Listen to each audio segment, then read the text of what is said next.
Swami Samarth food centre मध्ये आज 16व्या वर्षात पदार्पण केलेलं आहे।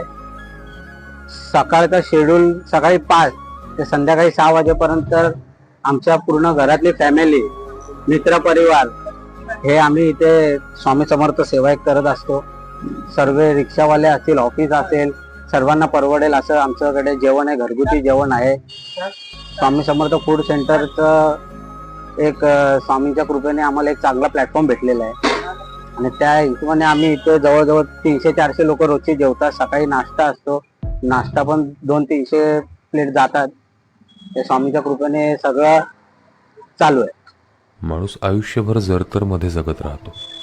जर तेव्हा मी ते केलं असतं तर आज माझं आयुष्य हे असं असतं।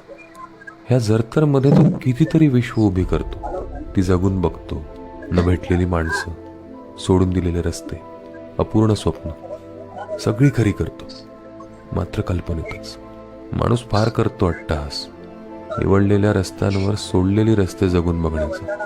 क्वांटम मेकॅनिक्स म्हणतं आपण घेतलेला प्रत्येक निर्णय अनेक शक्य भविष्यांपैकी एक भविष्य आपल्या समोर उघडतो। बाकीची भविष्य नष्ट होत नाहीत, ती कदाचित आपल्या जाणीवे पलीकडे कुठेतरी जगत राहतात। क्वांटम मेकॅनिक्स तर मला माहिती नाही, पण आपण जगत असलेल्या आयुष्याचा व्यापच इतका असावा की सगळे पॅरलल युनिव्हर्सला सामावून घेता आले पाहिजे।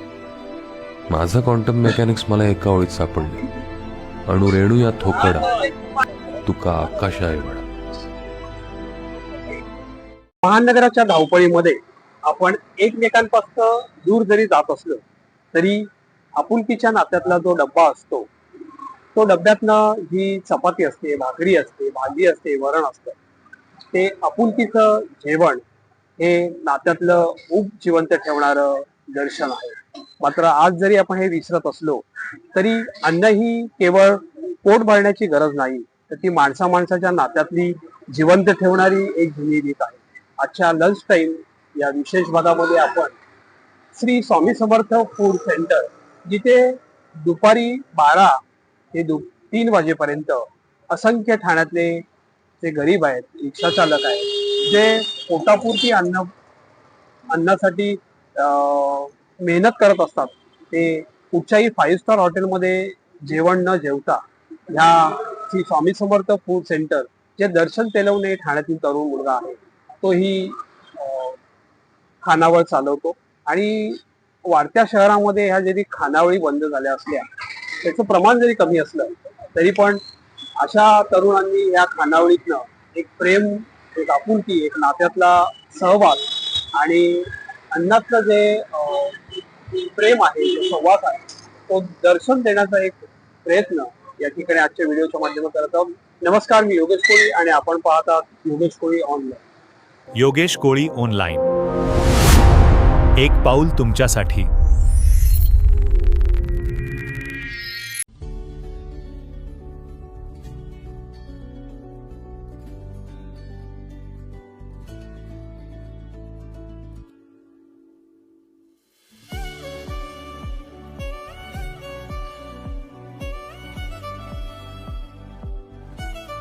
मित्रांनो नमस्कार। देशाच्या कानाकोपऱ्यामध्ये आज देखील खानावळी असतील, टपऱ्या असतील, या खानावळी, मेस अशा अनेक ठिकाणी चालवतात आणि त्याच्या सभोवताची गर्दी आणि त्या गर्दीतली आपली माणसं।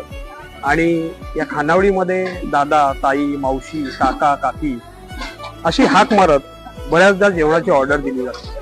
आज खानावळीच्या या विशेष भागातनं आपण जाणून घेणार आहोत की कशा पद्धतीनं आपुलकीचं जेवण हे जेवलं जातं आणि नात्यातले जी गुंफण आहे, सुखदुःखाच्या ज्या गप्पा गोष्टी आहेत, त्या ह्या लंच टाइम मध्ये करत असतात। आणि आज आपण असाच या सुखदुःखाच्या गोष्टी या लंच टाइम या विशेष भागात करत आहोत। पाहूया दर्शन तेलवणे या तरुणाची या खानावळीच्या माध्यमातून माहिती।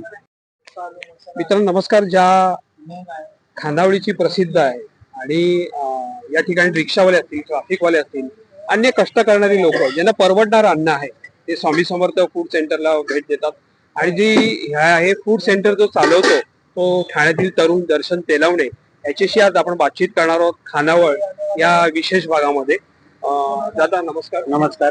किती वर्षापासून ही खानावळ चालू? 2010 मध्ये आम्ही सुरू केलेलं। आज 16 वर्षात पदार्पण आहे. आज 16 वर्ष झालेले आहेत. काय उद्देश होता ही खानावळ चालू करण्याचा? आधी आम्ही फक्त नाश्ता ठेवला 3 प्रकारचा, उपमा, पोहे, साबुदाणा खिचडी.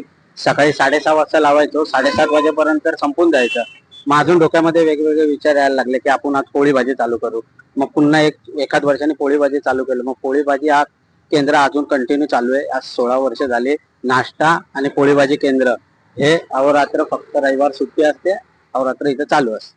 मग नोकरी करावीशी वाटली नाही आणि व्यवसायात वळलं? नोकरीमध्ये मी होतो, पण मम्मी पप्पांवरती ओझं वाढलं, त्याच्यामुळे मग त्यांना मदतीसाठी मी नोकरी पण सोडली. मी 2004 मध्ये नोकरीला लागलो, वयाच्या 16व्या वर्षी. 10वी करून नोकरी पण केलेली आहे. पण नंतर इकडे आमचा व्यवसाय वाढला.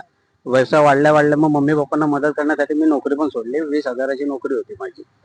पण हे सगळं करत असताना घरची तयारी कशी करतो? घरची तयारी सकाळी 5 वाजल्यापासून मम्मी पप्पा, दीदी, मी, जिजू, माझे मित्र परिवार असे सगळे 5 वाजता उठून आम्ही या मेहनतीला लागतो आणि 7:30 पावणे 8 वाजता इथे नाश्ता सुरू होतो. दुपारी 12:30 वाजता जेवण चालू होतं. दर्शन, ह्या प्रश्नाचं उत्तर कदाचित दर्शनच देऊ शकतो की सध्या जे स्विगी आहेत, झोमॅटो आहेत, यावरनं ऑर्डर देऊन फटाफट ऑर्डर दिली जाते.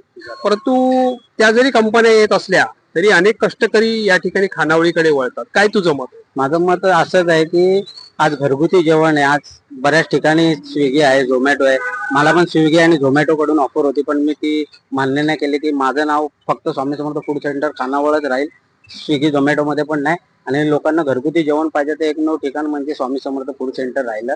त्याच्यामुळे मी गिरायक माझे भरपूर आहेत रिक्षामध्ये. त्यांना काय लोकांना परवडत नाही. कोण वडापाव, कोण काय, तर हे घरगुती जेवण आहे, घरगुती नाश्ता आहे. कोणालाच कुठल्या प्रकारची हे नाही. चांगलं शुद्ध तेल वगैरे सगळं आम्ही चांगले व्यापार वापरतो.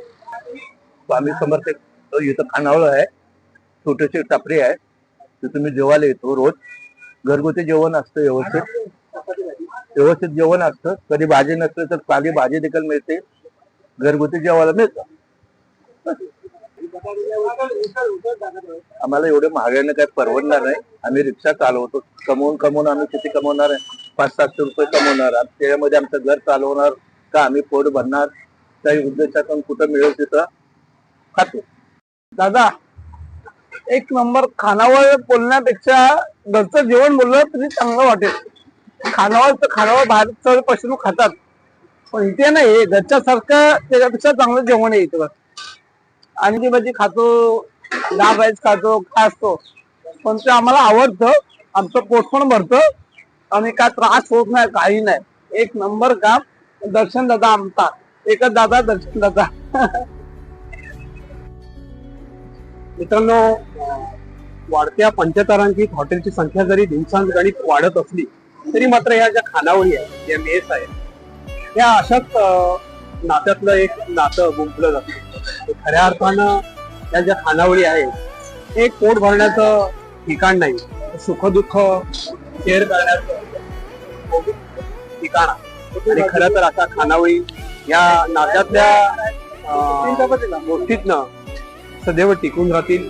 अन्नदाता सुखभव. चॅनलवर नवीन असाल तर चॅनल सबस्क्राईब करा. थांबूया एक पाऊल तुमच्यासाठी.